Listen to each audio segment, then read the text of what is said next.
Wednesday, July the 8th. Ajax Downs, and a beautiful hot day. I'll tell you, Jennifer, if you can hear me out there, it's hot out there. Yes, Nick, it is fairly warm today. It's a beautiful summer's day. We are getting full value for the summer weather. There's no question about that. Hopefully we'll have some of this hot weather when the fans return. And I'm not sure if you can hear me. I can. But I got a little crackling in my ear. Right. Yeah. No, I mean, I'll tell you, it's an incredible year this year, 2020, with this beautiful, fantastic weather, and we're under not strict lockdown, but we're still in lockdown in the province of Ontario. It looks like things are getting better, and hopefully we'll be able to continue to flatten the curve, and we'll be able to go out and play very soon. So that's all we can hope for. We're really looking forward to all the fans out there being able to come to the racetrack live and enjoy every minute of quarter horse racing. Yeah, Nick, it's we're off to a great start with the sport this year, and it's pretty exciting. The stars that we have, the young horses from last season turning 3 years old, and the older horses. Last week we saw Had to Be Ivory win the peak of maturity once again. And how about our horse of the year from the 3 previous years, Country Boy 123. I am going to show you his race from this past Monday.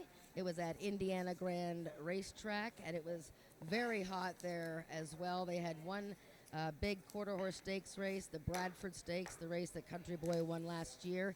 And I'm going to show it to you, hopefully in the next couple seconds here. The gang will cue it up for me. And thank you to Rachel McLaughlin at Indiana Grand for quickly getting me a copy of that race. And I'm not sure if that's... That looks like Ajax to me. No, that's definitely Ajax. Oh, there we go. Okay. Number 9.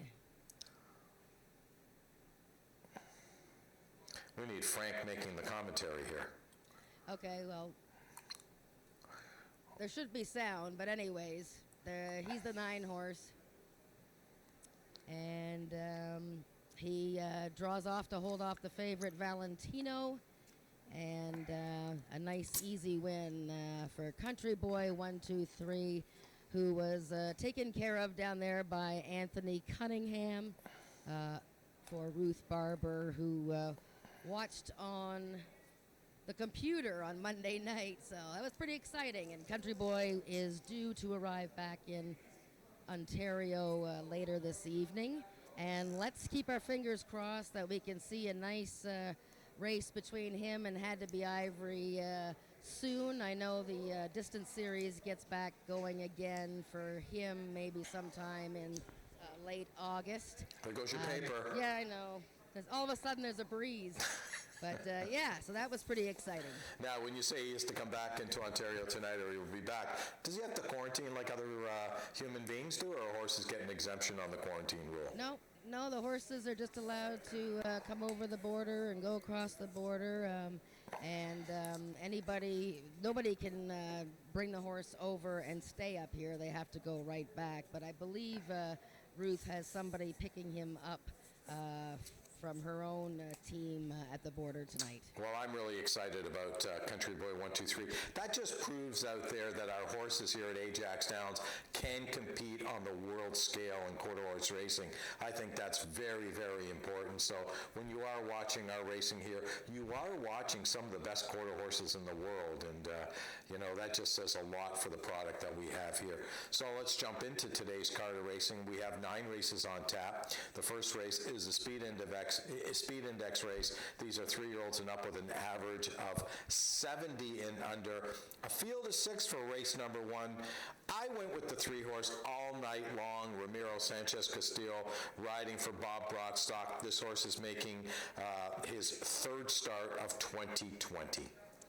Yeah, I have him, I believe, in the top 3 somewhere, perhaps 2nd.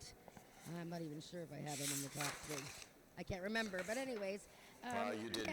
Yeah, you know what? His first race of the season was not too bad, the 71 Speed Index. He has an excuse for last time, a bit of a hop at the start, lost his path, and just didn't get into it. The one thing about you should know about that June 24th, it says that there was a headwind of some 30 kilometers an hour. It's actually a crosswind, but it still played havoc with some of the times that day and some of the horses racing. So just keep that in mind when you see the June 24th races. I ended up picking Unceremoniously for Scott Reed, trainer Scott Reed and jockey Brian Bell. What I like about this mare is that she won her first start of last season, and she only made 2 starts in 2019. And that day she won by a neck with Brian Bell, and she didn't even have a good start that day. So I sort of leaning towards an outside post here with Unceremoniously. Yeah, that's a really good point on Unceremoniously only making 2 starts last year.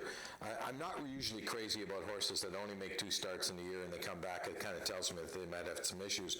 On the positive note with this horse, both of those starts were late in the year, so maybe it just took this mare some time to get over the problems that she had earlier on, and hopefully she is ready to go in 2020. Let's move on to race number 2, another speed index event. These are 80 and under 3-year-olds and up, 300 yards of distance. We do have a scratch in here. The 5-horse Spitfire Stoli has been scratched. We're down to a field of 5. This time I went with the Scott Reed, Brian Bell horse, Magic down there, making her second start of 2020.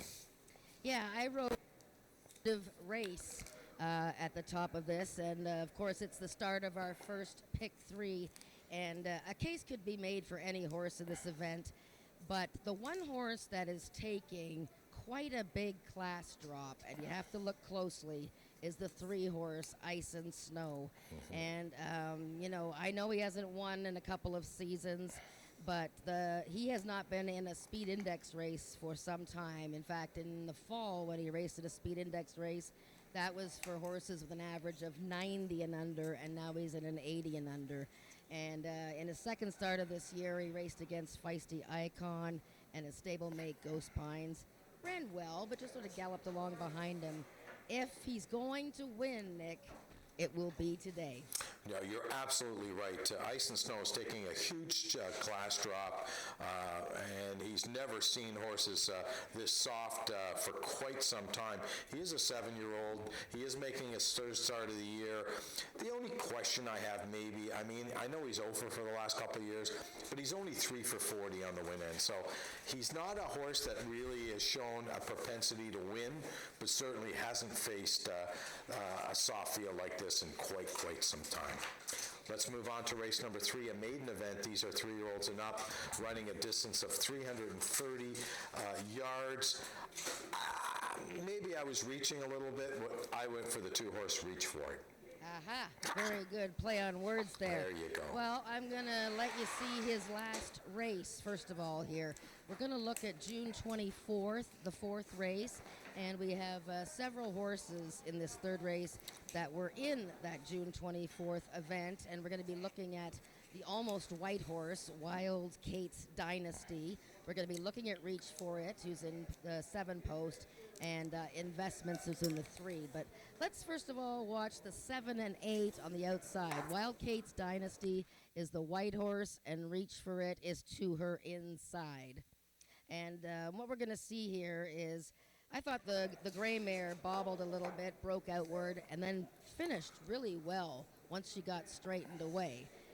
As far as Reach For It, I thought he had an excellent effort off the layoff. The winner was on the inside, the Kingsman from the Broadstock barn, and this horse finished super. And remember, June 24th, that was the day where it was a very, very strong wind. Sometimes it was a crosswind, sometimes a little bit of a headwind. So I think between Reach For It and Wild Kate's Dynasty, they're major contenders in that race.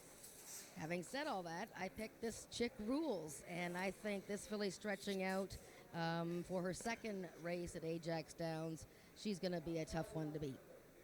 Yeah, I can see why you like that horse. I mean, just going back to Reach for a second, I was impressed with the race. However, having said that, she did get a perfect trip, so she's going to need another perfect trip from being inside of horses. I want to see how she runs inside. When she showed me one race last year from the one hole, it wasn't a very, very good race, so I'm hoping that the inside post position does not hurt her. Let's talk a little bit about the four-horse Just Black and Blue. Corey Spataro riding for owner and trainer Craig Espada.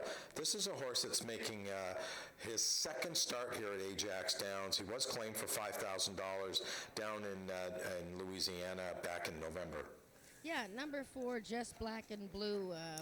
That was an excellent first race, and perhaps it was a better race than some of these horses the other ones are coming out of. The winner, Tempting First Dash, has already come back to win, and this guy actually broke a little bit slowly. He was bumped, and then he finished with some zip. So I look for him to move forward, and the Craig Spada horses, I think, are really going to start showing a lot more now with one race under their girth. Race number 4 is an allowance event. These are Ontario-bred 3-year-olds and up, which have never won 2 races lifetime. We do have a field of 5 in here, but we've got a couple of really nice horses in this race. I'm going to start off with the 3-horse Pretty Runaway. Tony Phillips riding for trainer Barry Wood and owner James Bogart. This is, this filly, even when her first time out back last year in August, that was a pretty good race, but her other races have just been dynamite.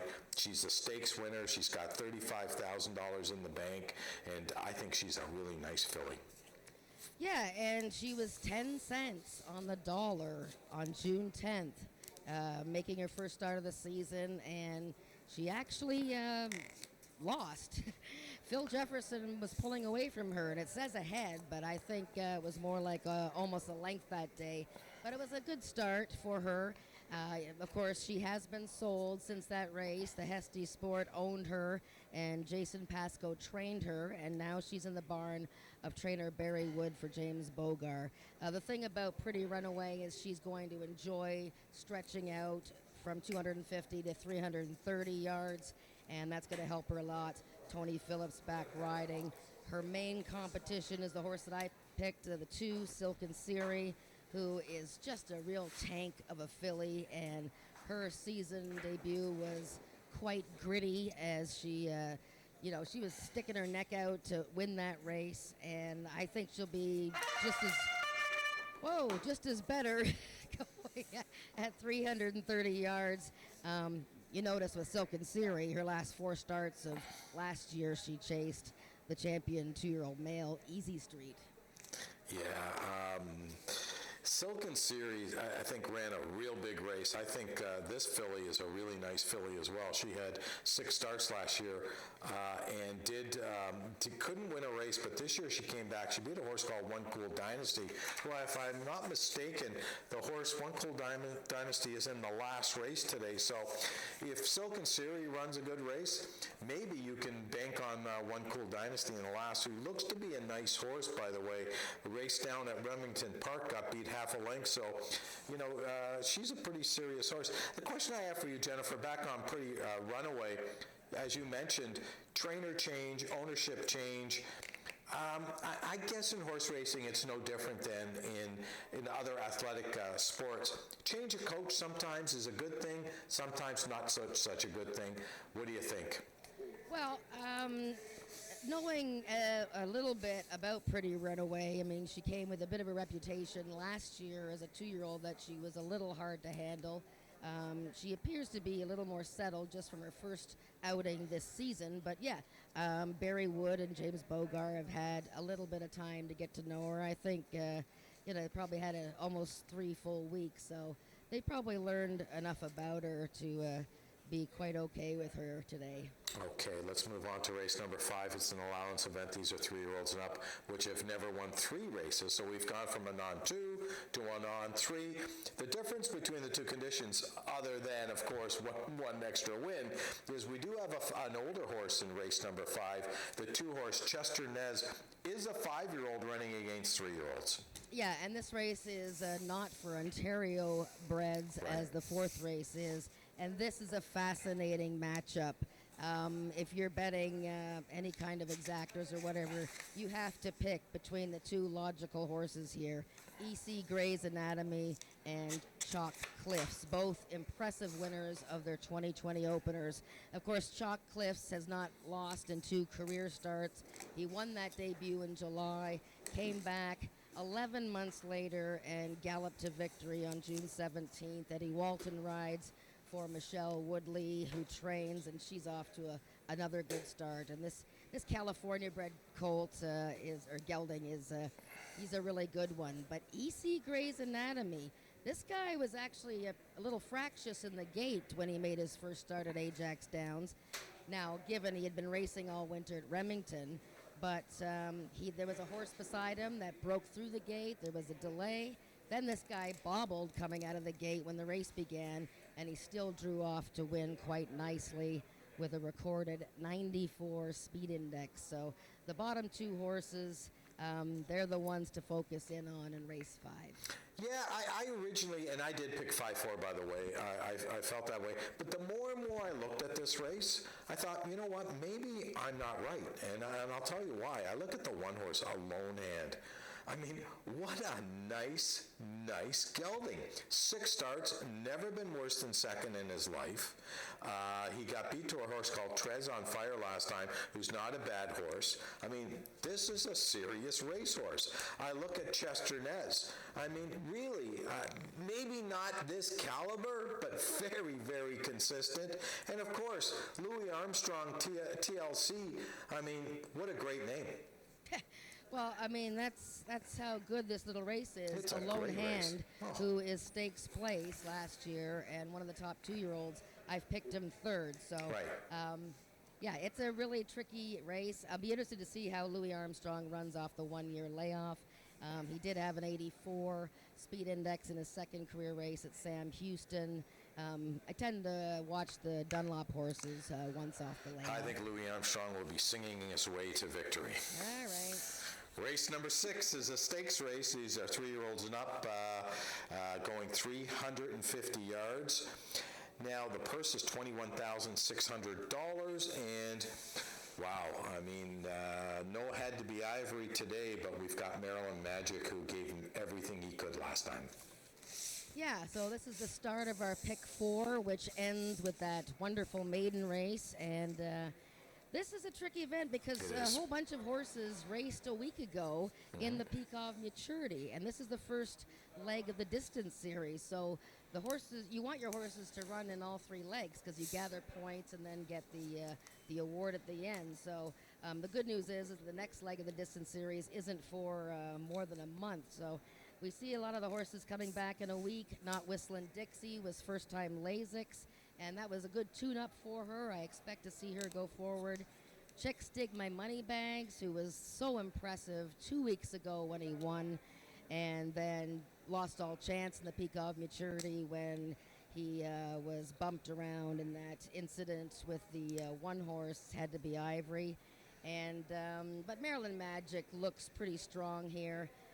Him and Spy for the Senate both closed very well. It had to be ivory. And, yeah, Maryland Magic, he looks great, and I think it's his day today. Yeah, my only concern with him is possibly a bounce, but other than that, he is certainly the best horse on paper in this race.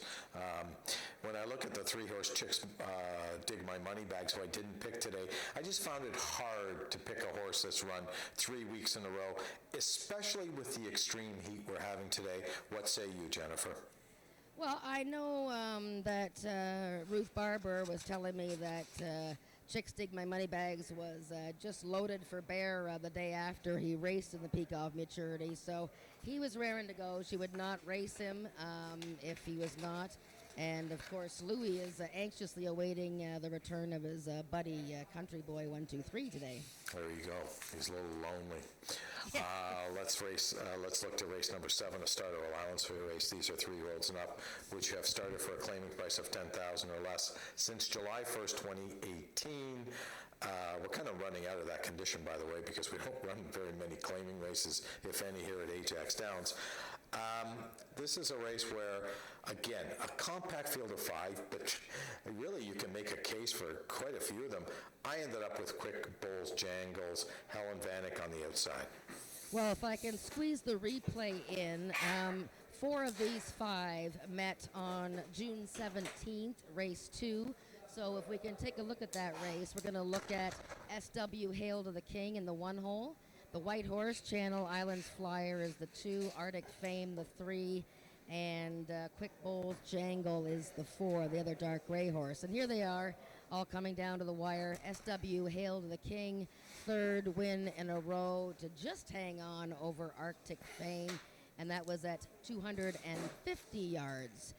And now we're going 330, and pretty much the distance is good for everybody, I think, but I expect Arctic Fame and Quick Bolls Jangle to move forward off of that race. So, yeah, I'm leaning towards Quick Bolls Jangle this time. Yeah, you know, Arctic Fame to me sometimes is a bit of a sucker horse, and I'll tell you why. He's a 9-year-old. He's won 16 of 54, but he's only won 1 race in the last couple of years. So I know I've been sucked into this horse quite a few times by trying to get him to win.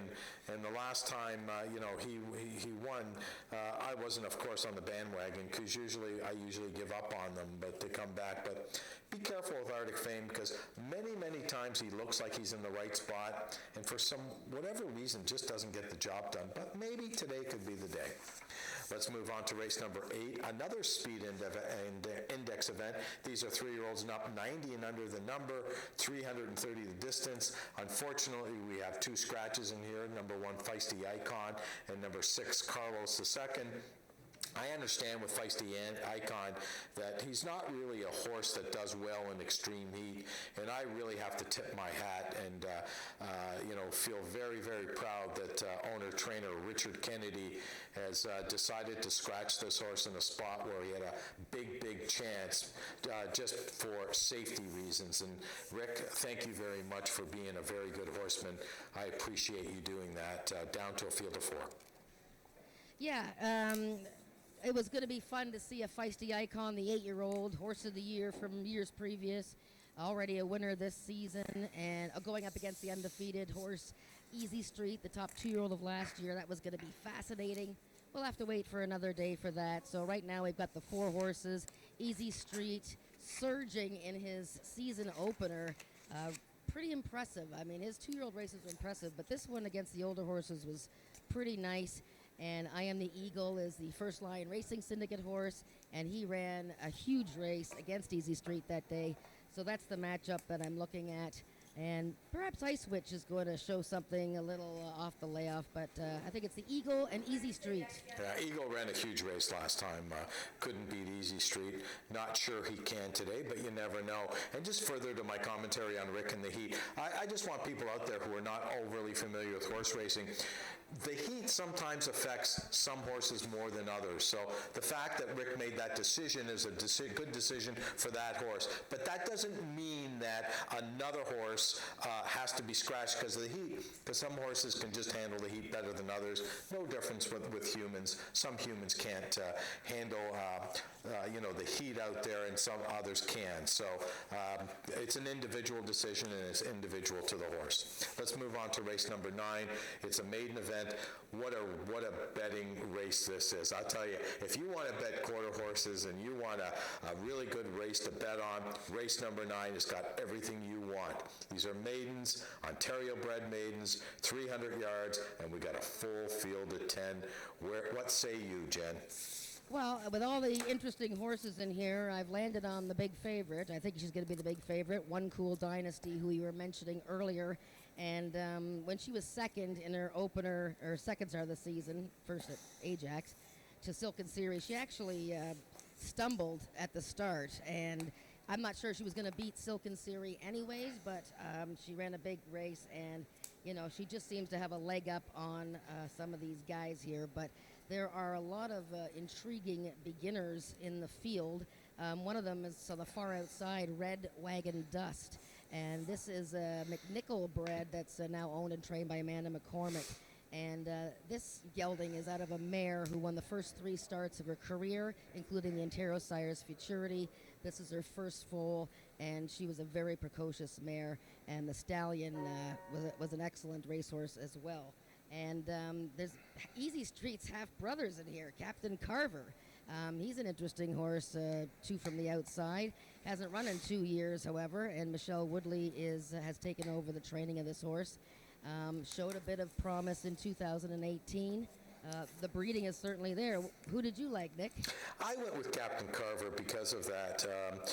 I'm not crazy about the 2-year layoff, but I know Michelle Woodley she's a great trainer getting the horse off of a layoff. Richard Winsakabi has made a trainer change this year. As a matter of fact, I don't think Richard even raced last year. It was a couple of years ago that he was here, so he's decided to move his horses to Michelle. I'm just big on the stable. I know the horse is going to run as good as he can. If he's not good enough, he's not good enough, but the horse will be ready to run. Of course, One Kool Dynasty is definitely the horse to beat. There's no question about that, and he may win by many in here. Yeah, she looks pretty good. Another beginner in there, number 2, Jazz Steppin', is from a mare that the Big Dog Racing Stable had, and she won 4 races. And this is a 4-year-old, so she's been given lots of time for her debut. She's inside with the 2 posts, but the breeding is there. That sire, Bono Jazz, won $316,000 on the track. And as I said, the mare was pretty good. She ran a 99 speed index once in her career, so an interesting first-time starter there. But yeah, a wide open race with other than One Kool Dynasty. Great betting card, and I'm really looking forward to today. Because of the extreme heat, I just want to let everyone know that the horses will be coming to the paddock a little bit later on. Our post-parade will be abbreviated. Once the post-parade's over, they'll be going straight to the gate. Unfortunately, Jennifer and I today we'll be talking to you before every race while the horse is in the paddock, but we won't be giving you any tips in the lead up to the gate, just because we want to get the horses into the gate and get the races off, and we want to be as safe as possible here at Ajax Downs. And thanks for joining us here on Talking Quarters. We'll be with you all day.